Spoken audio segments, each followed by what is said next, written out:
The falsely accused Ethan Carter never thought he would see the inside of a prison cell. A hard-working mechanic from Chicago, he lived a simple life until one night when everything changed. He was walking home from work when police cars surrounded him. Officers jumped out, pointing guns. "Ethan Carter, you're under arrest for the murder of David Langston." David Langston, a wealthy businessman, had been shot dead in his penthouse. Ethan had never met the man, but the evidence was stacked against him. His fingerprints at the scene, surveillance footage of someone resembling him entering the building, and a supposed witness who placed him there. The trial was quick, the jury convinced. Ethan was sentenced to 20 years in Blackridge Penitentiary. Inside, Ethan quickly learned that prison was another world. Fights broke out over the smallest things. Corrupt guards looked the other way. But he had no choice. He had to survive. That's when he met Luther "Ghost" Reynolds. Luther was a legend inside Blackridge. Some said he had escaped twice before, but was always caught. Others whispered that he had connections on the outside, a network of people who owed him favors. He was an older man, with piercing gray eyes and a calm demeanor. "You don't belong here," Luther said one night in the yard. Ethan hesitated. "Neither do you, I bet." Luther chuckled. "I deserve my time. You, though, you're just another poor fool set up."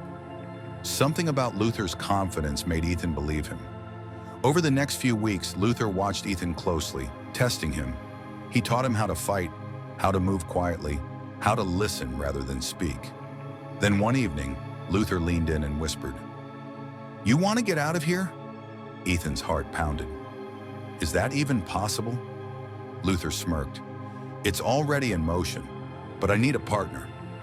You in or out?" Ethan didn't hesitate. "I'm in." The escape plan.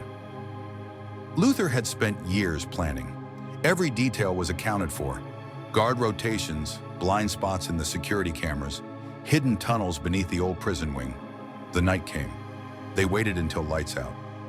Luther used a stolen key card to unlock their cell, then led Ethan through a maze of corridors. When a guard approached, they pressed against the shadows. The guard passed, never noticing them. They reached an old maintenance shaft behind the laundry room. Luther pulled up a loose tile, revealing a tunnel. "Crawling time, Turnekun," he said. The tunnel led outside the prison walls where an abandoned service truck was waiting. Luther's contact had left the keys inside.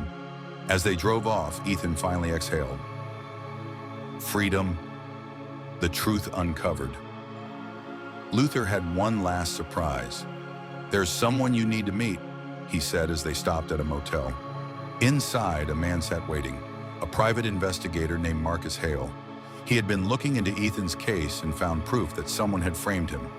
"The real killer is Langston's business partner," Marcus explained. "He paid off a corrupt detective to plant evidence against you." Ethan clenched his fists. "I need to clear my name." Luther nodded. "Then let's do it." With Marcus's help, they gathered evidence. Ethan turned himself in, not as a prisoner, but as a man ready to fight.